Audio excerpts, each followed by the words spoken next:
A string of brutal robberies rocked South Florida. Two masked men wielding military weapons launched a violent spree that put innocent lives in danger. No one knew who they were or where they would strike next. Before authorities could stop them, lives would be lost, and law enforcement would be changed forever. In Miami, a gang of robbers targeted banks and armored cars. They carried assault weapons and showed no hesitation in using them. They struck in broad daylight, sometimes twice in a single day. For a time, they seemed unstoppable. Former FBI official Jim Kallstrom later reflected that stopping these criminals would demand stealth, ingenuity, and perhaps a measure of luck. No one expected it to become one of the bloodiest chapters in FBI history. Miami, Florida. Two FBI agents had already seen the city under siege. Each week brought 3 to 5 bank robberies. Kidnappings, major drug deals, and shootings had become routine. But just when it seemed the violence could not escalate further, a new breed of outlaws took to the streets and turned the Miami crime wave into open war. An armored car courier made a scheduled pickup at a steak and ale restaurant. The driver waited for his partner to return, unaware that 2 heavily armed men were also waiting nearby. As the guard approached the rear of the truck, the gunman advanced with military-style precision. The driver refused to open his door and drove away, following company policy. The subjects retreated to a getaway vehicle and attempted to camouflage their escape with a military-issue smoke grenade. Metro-Dade police and the FBI responded. Robberies of armored cars and banks fall under FBI jurisdiction. The supervisor of the Miami FBI's Violent Crimes Unit was Special Agent Gordon McNeil. There were basically no clues as to who these individuals were. Agents had absolutely no idea where to begin. No one had seen them without black hoods covering their faces. They wore gloves on both hands. One piece of information witnesses provided was the license number of the getaway car. Agents tracked the number and learned the car had been stolen a month earlier. The lead went nowhere. The robbers escaped with only $2,800. Their use of military weapons and commando tactics convinced Agent McNeil they would probably strike again somewhere in Miami. The answer came just over a week later. At a busy supermarket on South Dixie Highway, another armored car arrived for a scheduled pickup. A courier returned to the truck with several money bags filled with cash and receipts. He never saw the car that came around the corner. The robbers escaped empty-handed. Metro-Dade police and the FBI quickly responded to the alarm. These men were clearly not afraid to use deadly force. The courier would later die from his injuries. While he was taken to the hospital, agents interviewed his partner. As the partner described the gunman, it quickly became obvious they were probably the same men responsible for the previous robbery at the steak and ale restaurant. No money had been taken in that earlier attempt, but numerous shots had been fired. The level of violence was rising. Ballistics evidence confirmed the connection between the 2 robberies. Investigators recovered double-aught buckshot from a 12-gauge shotgun, .45 caliber bullet casings, and .223 shell casings. The .223 casings seemed most significant. The FBI Laboratories Firearms Unit compared the shell casings and determined they had been fired from the same weapon. Agents now had a definite link between the supermarket attempt and the steak and ale robbery. 2 violent robberies were tied to the same masked gunman. Still, there were no leads to their identities. Because they had scored no cash at the supermarket and so little at the restaurant, investigators were certain the pair would strike again soon. 2 weeks later, a third robbery occurred, this time a bank job at the Florida National Bank. As a teller and a guard walked from the main building to the drive-thru, 2 masked gunmen emerged from a car. At gunpoint, they ordered the teller to open the door to the drive-thru. She tried to comply, but there was a problem with the key. Stalled in broad daylight at a busy intersection, the gunmen aborted the robbery and fled with only the $10,000 the guard had been carrying. Within minutes, local authorities and the FBI Violent Crimes Unit responded. The scene was just a few blocks from the 2 previous robberies. A pattern was developing. All these crimes were happening in the same general area along U.S. Highway 1. FBI interviews with bank employees confirmed the robbers were the same pair who had hit the armored cars. Perhaps they figured a drive-through bank would be less heavily fortified than armored cars, an easier source of cash. There was no higher priority in this case. Agents had to find these men and get them off the street before they killed more innocent people. Just an hour and a half later, they hit the professional savings bank only 18 blocks away. The robbers quickly took control of the lobby. At gunpoint, customers and employees followed their orders. With their masks and high-powered weapons, no one doubted they meant business. This time they scored big, racing off with over $41,000 that had been delivered earlier that day by Wells Fargo. They escaped in yet another getaway car, a Chevy Monte Carlo. Witnesses had little to tell agents. The robbers had entered quickly and forced everyone down on the floor where they could not see what was happening. Since the men had actually been inside the bank this time, perhaps the security cameras had captured them. Agents were soon disappointed to learn the cameras had malfunctioned and nothing had been recorded. It was the fourth robbery in 6 weeks. The heavily armed robbers were looting banks and armored cars in broad daylight. Witnesses said the men looked like true professionals. The way they walked, the way they talked, the way they carried their weapons. Some agents wondered whether they could be dealing with police officers or very recent ex-military. With such violent criminals on the loose, agents honed their own skills on the firing range. They worked the case relentlessly, exchanging every slim lead. Nothing panned out. 2 months passed without another robbery, and still there were no solid leads. On a Friday morning, William Roberts prepared to make a transaction at the Barnett Bank, just as an armored truck was unloading outside. He looked up from his checkbook and watched as 2 masked robbers shot the guard in the back. As the guard lay on the ground, one of the gunmen shot him twice more. This was the robbers' 5th heist in just 3 months, and another big score.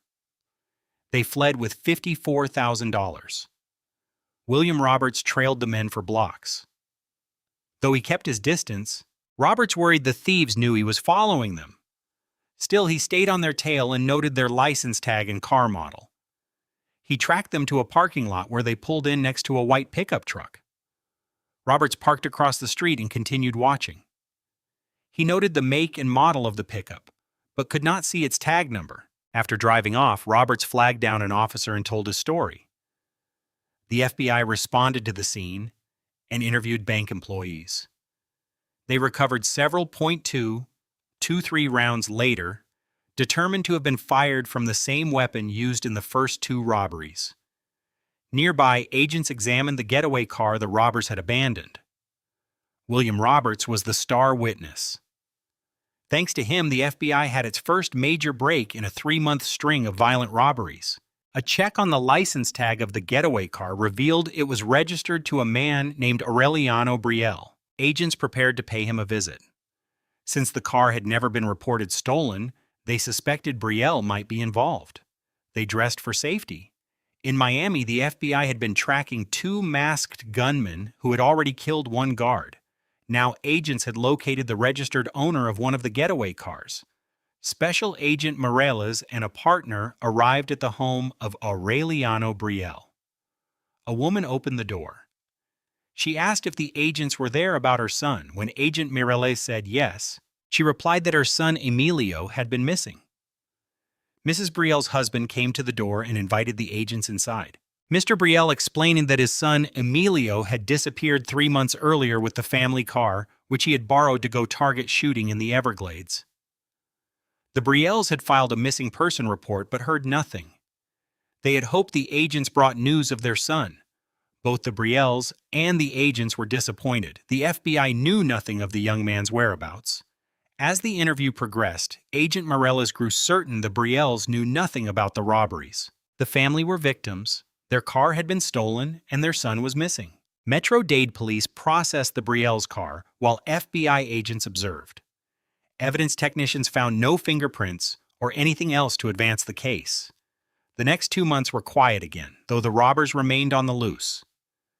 Agents worked other cases while continuing to mine every possible resource for clues. Then, Special Agent Ben Grogan told a skeptical Agent Morellis about a newspaper article he believed was connected to the case. The article reported the attempted murder of a man named Jose Collazo 2 days earlier. Two men had shot Collazo multiple times, then stolen his gun and his car. A black 1982 Chevy Monte Carlo. Grogan swore the vehicle would become the bank robber's next getaway car. While it seemed to some agents like nothing more than a hunch, they respected Grogan. At 53, he was a career agent with 25 years on the job, including time as a SWAT team leader. Colleagues called him the doctor because he could do jobs no one else could. They decided to act on his hunch. Grogan and another agent visited Collazo in the hospital. Collazo was in rough shape with wounds to the side of his head, his arm, and his back. He managed to describe his nightmarish afternoon in the Everglades. He had gone to a recreational trail near a lake where gun owners often practiced target shooting. He was preparing his .22 when two men drove up beside him. The driver pulled a gun on Collazo. Collazo somehow had the presence of mind to identify it as a steel blue Magnum revolver. He pegged the other man's rifle as a Ruger Mini 14. When the assailants demanded Collazo's guns, car, and wallet, he complied, but they shot him several times anyway at close range. Then they left, taking Collazo's Monte Carlo and their own F-150 pickup truck. As they drove off, they believed Collazo was dead. Collazo had to decide whether to try to live or simply lie down and die. He chose to live. He picked himself up and walked almost a mile after being shot 3 times to seek help. Finding Collazo was the best break in the case so far. He provided the single clue no previous witness could offer, a description of the suspects' faces. They had not worn masks when they assaulted him. Using Collazo's description, a Dade County police artist drew composite sketches of his assailants. The drawings were made into posters with information about the suspects and their crimes, plus the warning that both men were heavily armed and extremely dangerous. Retired Special Agent Harlan Hanlon, a 22-year FBI veteran then assigned to the Violent Crimes Unit, remembered what Collazo said. Collazo was able to give a description of the men. He also told agents about the white pickup truck. He had been shot in the same general area where agents believed Emilio Brielle had disappeared. In the coming days, agents stepped up their efforts. They conducted a grid search of the streets crossing South Dixie Highway in the vicinity of the bank robberies. After telling his colleagues what he had in mind, Agent Grogan said he wanted them to drive between 88th Street and 185th Street on South Dixie Highway and collect license numbers of every white Ford F-150 pickup truck. Something in his gut told him it might lead somewhere. They came back with the license numbers of 10 white Ford F-150s. Computerized checks would reveal the owners' names. Agents would then request driver's license photos from the Department of Motor Vehicles. Perhaps Collazo could identify the truck's owner from the photos. But in those years, technology moved slowly. Before the photos arrived from the DM-5, the robbers struck again. Just 1 week after Collazo's assault, the thieves hit another bank on South Dixie Highway. It was their 6th hit in 5 months. One man kept the terrified customers at bay while the other looted money from a teller.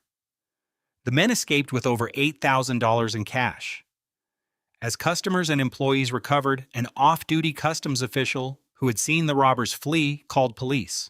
He had noted the make of the getaway car, a black Chevy Monte Carlo, and the tag number.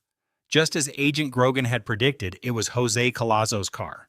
They had not even changed the tag. Investigators learned little of value from witnesses. At this bank, the security cameras had filmed the entire robbery, yet the videotape was of little use. The camera's lenses had captured little more than unidentifiable masked bandits. There was little doubt these robbers planned each hit carefully. It appeared they were conducting surveillance of the banks beforehand, because on most occasions they struck within 10 minutes of an armored car company delivering a cash shipment. They waited until the cash was inside and then hit the bank. On a Thursday, Gordon McNeil and Ben Grogan discussed the case at firearms practice, searching for any clues they might have overlooked. It had been about 3 weeks since the last robbery. There were still no clues to the thieves' identities, but McNeil detected a pattern. The only consistent element was that the robberies always occurred on Friday between 9 and noon, always at the same banks multiple times, always within the same roughly 40 square block area, always along South Dixie Highway. Agents planned a surveillance for the next day. They would fan out and patrol the area where the robbers had struck so often. Unit Supervisor Gordon McNeil personally led the operation. Agents could not simply wait for another bank to be robbed. They had to get out there and make their own luck, perhaps find the suspects and start watching for their vehicle. Many believed it was a long shot, but 14 Miami FBI agents met in a parking lot early on a Friday morning. They would surveil a 53-block grid along South Dixie Highway, where 2 commando-style gunmen had pulled off 3 bank robberies and 3 armored car heists in 6 months. The suspects were described as white men of medium build, one with a handlebar mustache, both about 30 years old. They were heavily armed and extremely dangerous.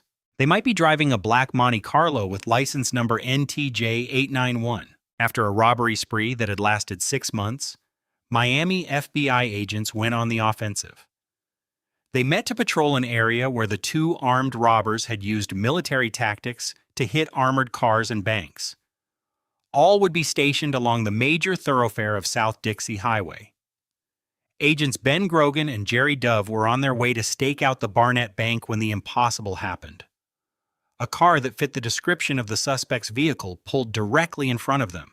In disbelief, Agent Grogan advised all units of what he saw. Gordon McNeil remembers the call. Grogan was not an emotional person. Nothing could get him excited. Yet McNeil still remembers Grogan's voice saying they were behind a black Chevrolet Monte Carlo with Dade County tag NTJ891. Agents Morales and Harlan Hanlon were stationed at the Professional Savings Bank when they heard Grogan's transmission. They began searching for their colleagues. Hanlon was driving while Morales worked the radio.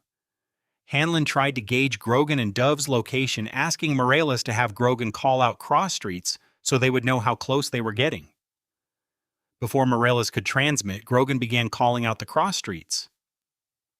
They were hitting those streets one after another and getting very close. After proceeding south for several blocks, Hanlon and Morales closed in behind the suspects. The robbers soon suspected they were being followed. Whether they knew their pursuers were FBI or not, the suspects wanted to lose them. They turned right onto 117th Street into a residential neighborhood that was quiet at that time of day. They turned right again, trying to shake the tail, but the agents hung on, playing for time while waiting for more FBI units to arrive. When the suspects turned onto 120th Street, they actually slowed down. The caravan continued, the agents always concerned about endangering innocent bystanders. Then the suspects made a left onto 82nd Street. It appeared they were heading back to the busy highway, where civilians would be at serious risk if a confrontation turned violent. When Grogan saw the silhouette of a long-barreled rifle through the rear window of the suspect's vehicle, he knew it was time to act. All units stop. Let's do it. It was clear the suspects were preparing to fight. Grogan activated his emergency lights and ordered the felons to stop. They ignored the order. Grogan pulled ahead of them and blocked their escape.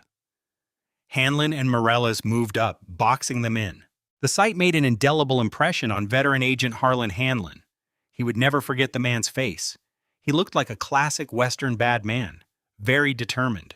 It seemed the suspects were as desperate to get away as the agents who pursued them. 2 heavily armed fugitives had ignored FBI orders to stop their vehicle. Special agents now tried to force compliance. The last to catch up was Agent Richard Minozzi.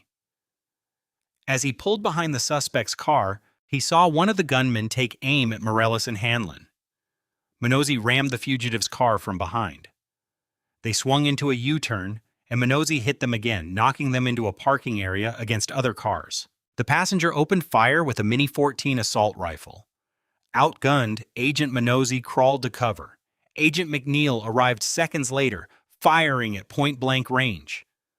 The suspects were surrounded by FBI agents. Their vehicle could not move, but they had superior firepower and refused to surrender. The driver fired a shotgun blast at Grogan. McNeil hit the driver in the neck, but the semi-automatic kept pumping out rounds until one finally caught McNeil in the hand. Morales and Hanlon advanced to cover him. Hanlon's .38 held 5 rounds. The Mini-14 had 30 rounds in each magazine. One of the gunmen shot down Agent Morales. It was all one continuous blur. 1 second, Hanlon was looking at Gordon McNeil's back, trying to maneuver to his left. The next second, he was staring at blue sky. He looked at his left arm. It was completely shattered. His partner was down, but the shooter kept firing. When the gunman tried to escape out the window, Jerry Dove hit him in the chest with his 9mm. To Dove's horror, the man still managed to shoot McNeil in the neck. 2 more FBI agents arrived and joined the gunfight. By now, the shooter had been hit 4 times, yet he continued to advance and fire. He had simply made up his mind that he was going down fighting and would take as many agents with him as possible. The agents knew they were outgunned, firing 6 shooters against the suspect's 30-round semi-automatic assault rifle. Dove and Grogan were forced to retreat behind their car to reload. Hanlon reloaded as well, but the shooter kept coming. A round went through Hanlon's knuckles on his right hand and through the knuckle of his thumb. More lead struck the back of his arm and his gun went flying. As Hanlon tried to retreat under the bumper, the gunman shot him in the groin. Blood geysered from his groin to his knee. Grogan was hit, then Dove, before they could reload. Hanlon heard Grogan say, "Oh my God," as he fell. At some point, Hanlon heard the breath go out of him. The subject made his way to Agent Dove's car. With his left arm nearly blown off, Agent Morales managed to pull himself up. The shooter was trying to flee, and Morales had to stop him. Mortally wounded, the second suspect somehow dragged himself out of the car and joined his partner. If the car started, Morales knew they could only go in reverse and back over the fallen agents. Eventually, Morales grew angry. He knew internally that he was dying, and his one last thought was that if he was going to die, he would take these men with him. With his shotgun empty, Morales switched to his revolver and staggered forward, firing at the subjects. His shot struck the men in the spine, killing them both. It was a violent end to the lives of 2 violent men.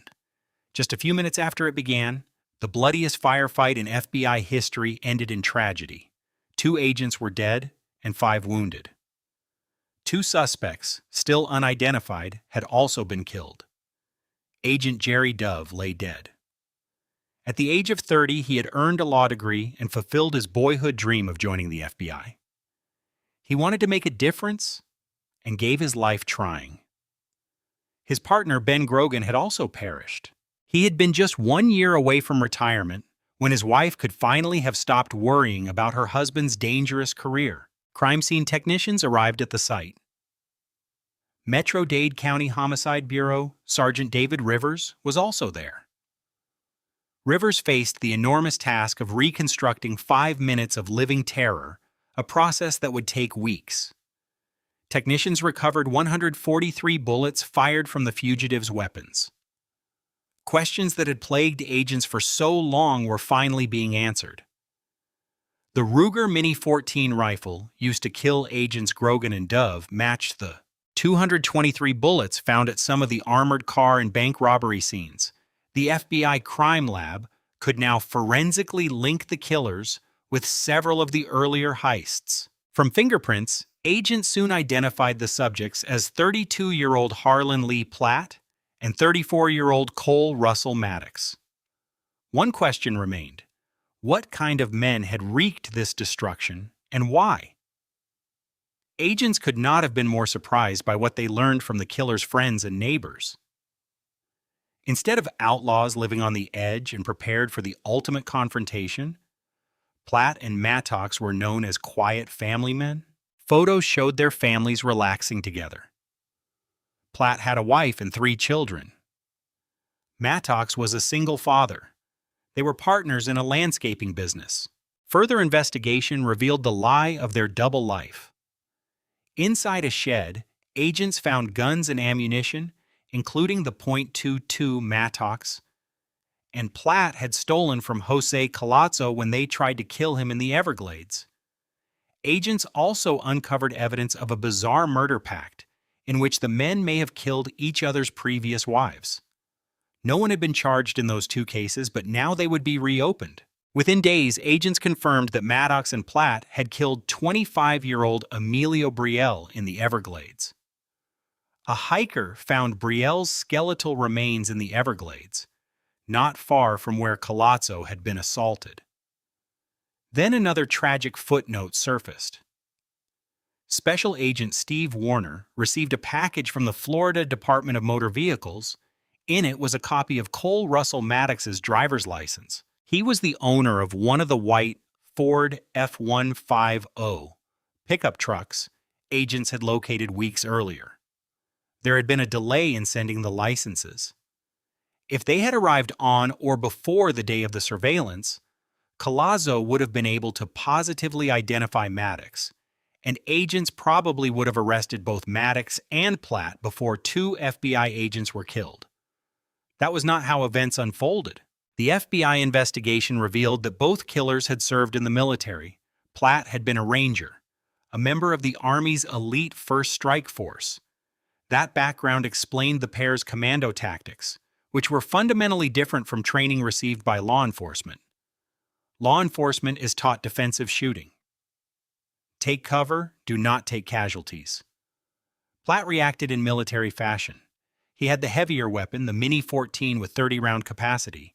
With his back against the wall and no place to go, he advanced forward on the agent's position, laying down suppression fire and ambushing Grogan and Dove, who were behind their car. As agents finally put the pieces together, a frightening portrait emerged of two formidable adversaries. At the end of the shooting, Platt had been hit 11 times. Maddox had been hit 6 times. Platt was literally shot to pieces, yet he kept fighting until he ran out of breath. They were going to die. They simply were not dying fast enough. They were not prepared to lie down and die. They were not about to give up. Out of this tragedy came positive changes that improved the safety of everyone in the law enforcement community. Agents and officers now carry more powerful weapons, and their training better prepares them for violent confrontations like the one that occurred that Friday morning. As hundreds mourned the deaths of two dedicated and selfless FBI agents, those in law enforcement searched for meaning in the tragic events of that day. Over the years, Gordon McNeil found some resolution. The story is not about Platt and Maddox. It is not important who they were. What matters is recalling the courage shown by the agents that day and by the FBI as a whole. They did their job.